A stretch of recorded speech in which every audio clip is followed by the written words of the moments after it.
Түлкібас ауданында ерекше қажеттілігі бар жандарға арналған Тең қоғам әлеуметтік орталығының 2 бірдей бөлімі жұмыс істейді. Бұл орталықтар мүмкіндігі шектеулі азаматтардың әлеуетін ашып, қоғаммен тығыз байланыста өмір сүруіне жол ашатын орын. Мұнда тіркелгендердің дені 18 жастан асқан мүгедектігі бар жандар. Оларға арналған қызметтер күн сайын жетілдіріліп, жүйелі түрде жүзеге асырылуда.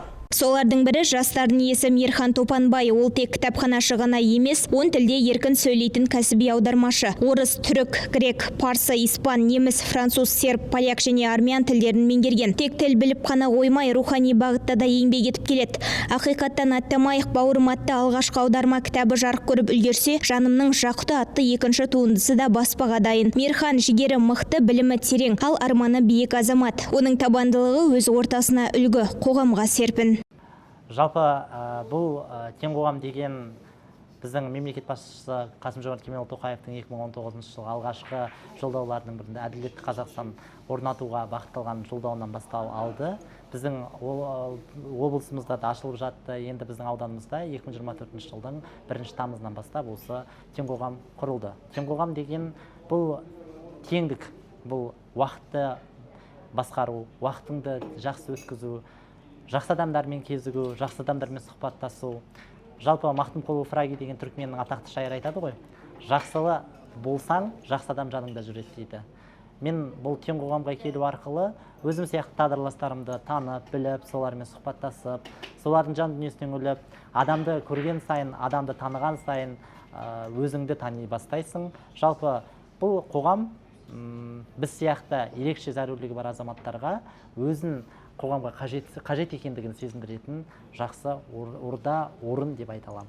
Бұл жаққа келгенде көбінесе енді өзімнің кітапханашы болғаннан кейін кітап сөресін ақтарам, жалпы тыныштық үшін келем. Жалпы тыныштық және де әртүрлі бұл жерде секциялар ұйымдастырылған, үйірмелер жұмыс жасап жатыр. Соларда массаж сияқты өзіме қажетті дүниелерді табуға тырысамын.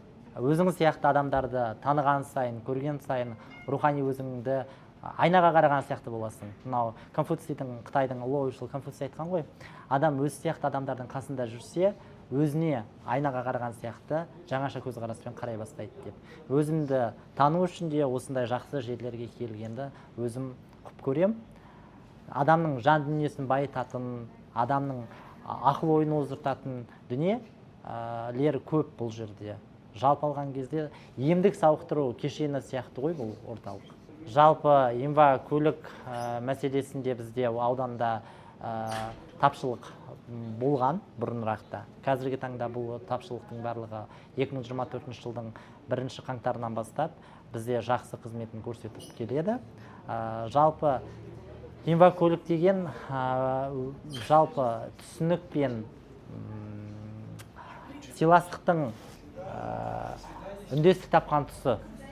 Жалпы алғанда қызмет алатын адам бірінші кезекте өзін емес, өзгелермен де келісіп, өзгелердің де уақытын бағалай отырып пайдаланса, ол инвакөлік бәрімізге жетеді. Ал тек қарақан басыңды ойлап, мен ғана мінем, мен ғана баруым керек деп өзіңнің мақсаттарыңды бірінші орынға қоятын болсаң, сен қоғамға кесірің тиеді. Жалпы инвакөліктің сапасына көңілім толады. Осы аралыққа дейін пайдаланып жүрген осы мекеменің қызметкеріне, біздің жүргізушілеріміздің бәріне шынайы жүрекпен алғысымды айтам. Неге десеңіз, алғыс ол ең жақсы нәрсе. Алғыс айта білуіміз керек. Шүкірін ұмытпаған адам шат болады. Шүкірін ұмытпаған адам бақытты болады. Жалпы алған кезде қазіргі мемлекет басшысы Қасым-Жомарт Кемелұлы Тоқаевтың да саясаты тең әділетті Қазақстан құру. Әділетті Қазақстанның ішінде біздің ерекше қажеттілігі бар азаматтардың құқығы қорғалуда деп ойлаймын. Соның бірі бізге өзімізді қажет жерге табылу үшін, қажетті мекенге бару үшін инвакөлік өзінің пайдасын көп тигізіп жатыр. Қоғамда бұндай нәрселер керек, бұндай көліктердің саны көбейгенін қалаймын. Ал орталықтың негізгі бағыты әрбір келушінің денсаулығын жақсарту. Бұл жерде адам денсаулығы бірінші орында. Күн сайын келушілердің қан қысымы мен жалпы жағдайы тексеріледі. Соған сәйкес емдік шаралар мен спорттық жаттығулар белгіленеді. Орталықта арнайы массаж бөлмелері, емдік кабинеттер, жаттығу залы, сондай-ақ емдік шөппен емдеу, тынығу әдістері де қарастырылған. Мұның бәрі денсаулықты нығайтуға, өмірге деген құлшынысты арттыруға бағытталған. Бізге бірінші тіркеліп болғаннан кейін бізге келеді. Біз дәрігер екеуміз қабылдап аламыз келген адамды да, қызмет алушымызды. Содан кейін бірінші бойын, салмағын, давлениесін өлшейміз. Содан кейін барып дәрігер тренажерлық залға нұсқау береді. Рұқсат қай тренажерға неге қызмет алуға болады, қызмет алуға болмайды деп бөлеміз. Содан кейін егер давлениесі жоғары болса, онда оларды демалдырамыз, фитошайлар береміз, демалдырып оларды еңбек кружок сабағына жібереміз. Ал давлениесі жақсыларды тренажерлық залға неше тренажерлық спорт жаттығуларын жасауға жібереміз. Күнделікті, келген күнделікті давлениесін өлшеп, салмағын өлшеп, температурасын өлшеп, содан кейін барып дәрігердің нұсқауымен жіберіп отырамыз. Бәрі қалыпты, бір қалыпты, жағдайлары жақсы.